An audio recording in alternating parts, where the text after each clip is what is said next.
Hello all you seekers of unity out there. My name is Brotherson. I'm an artist and an art teacher living in beautiful Colorado.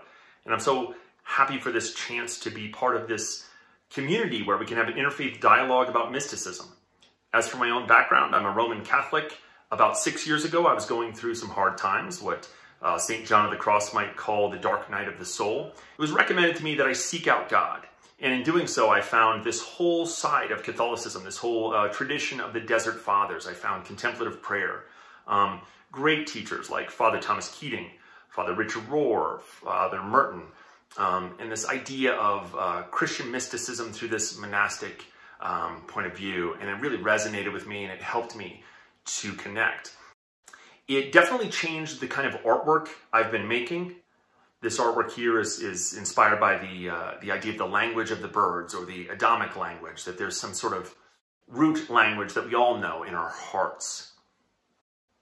I also have a YouTube channel called Yahwings, where I put up some of my art, different animations or little works of art that sort of focus on mysticism. And it's a small channel. I have about a handful of videos. One video I'm particularly proud of is I took the Hymn of the Pearl, which is a Gnostic poem, and then I made it into a cartoon in my video, The Hymn of the Pearl Explained. And then I offer up a Jungian interpretation of the poem by Dr. Edward Edinger, who many consider to be the 20th century's leading Jungian analyst. So Carl Jung was arguably Sigmund Freud's greatest student until they split, and Jung created the field of analytical psychology. One thing they disagreed on was what myth is man's central myth. So Freud believed it was the myth of Oedipus, which is a failed hero's myth, whereas Jung believed it should be a successful hero myth. Which brings up a point that I did not discuss in my initial video about the poem, and that is, if archetypal storytelling is being used to explain complex concepts beyond our senses, then how you tell that story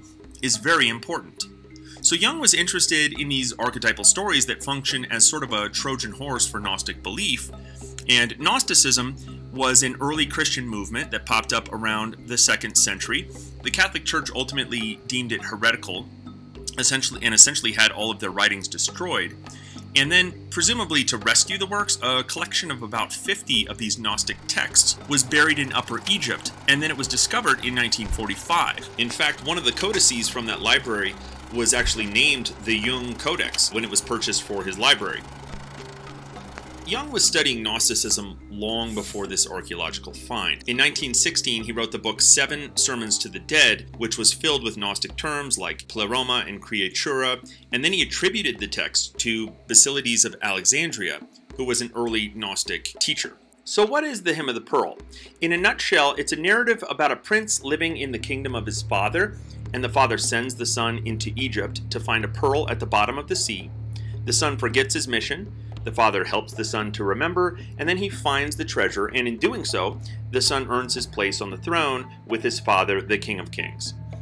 In his book, Ego and Archetype, Edinger calls the Hymn of the Pearl a symbolic expression of the theory of analytical psychology, which is fascinating because he breaks it down in terms of consciousness. He explains that the kingdom of the Father represents unified consciousness, and the Son leaving the kingdom represents this perceived separation of the conscious ego. The temporary amnesia that the Son goes through represents the illusion of separation that the ego endures, and this might explain why man's search for God often looks like that proverbial fish swimming around looking for this thing called the ocean. So if how you tell the story is so important, why was this version deemed heretical by the Catholic Church? For a very detailed explanation, I recommend the book The Gnostic Gospels by Dr. Elaine Pagels. I am fascinated with Dr. Pagels' work on early Christian teachings. But for the purpose of this video, I want to just point out the very first variation that occurs in this type of story, and that is how and why the son leaves the father. There are 3 variations of this story. I'm sure there are many more, but there are 3 main variations that stand out to me. And I call these the homework assignment, the Wayward Sun, and the loving surrender. Now, the Hymn of the Pearl falls under the category of the homework assignment, probably the most rare variation. And this is the idea that the father sends the boy away from his kingdom on a mission where he needs him to find something or achieve something.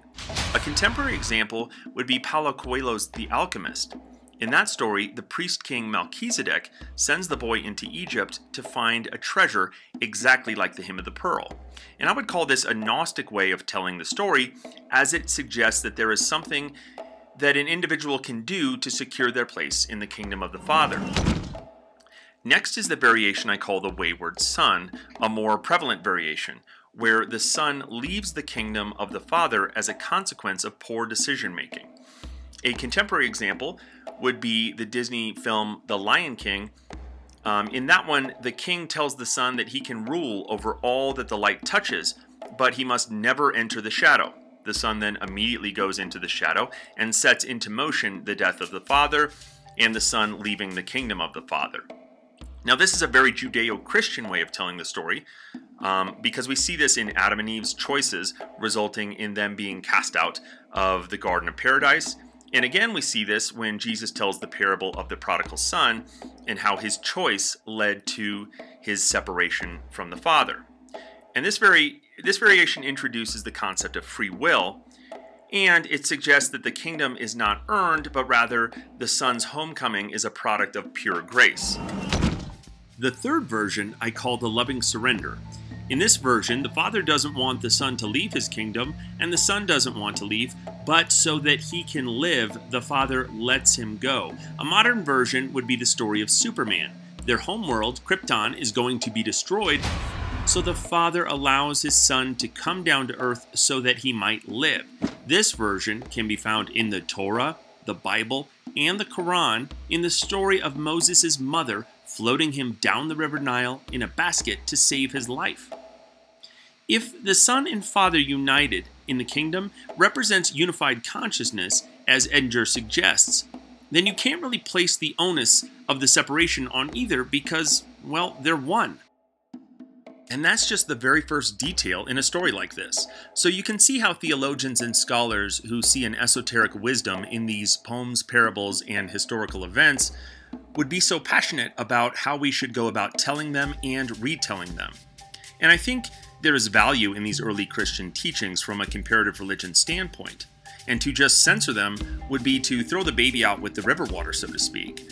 So definitely check out Dr. Pagel's works, but I also want to recommend my favorite interpretation of my favorite variation, and that is The Return of the Prodigal Son by author Henry Nouwen.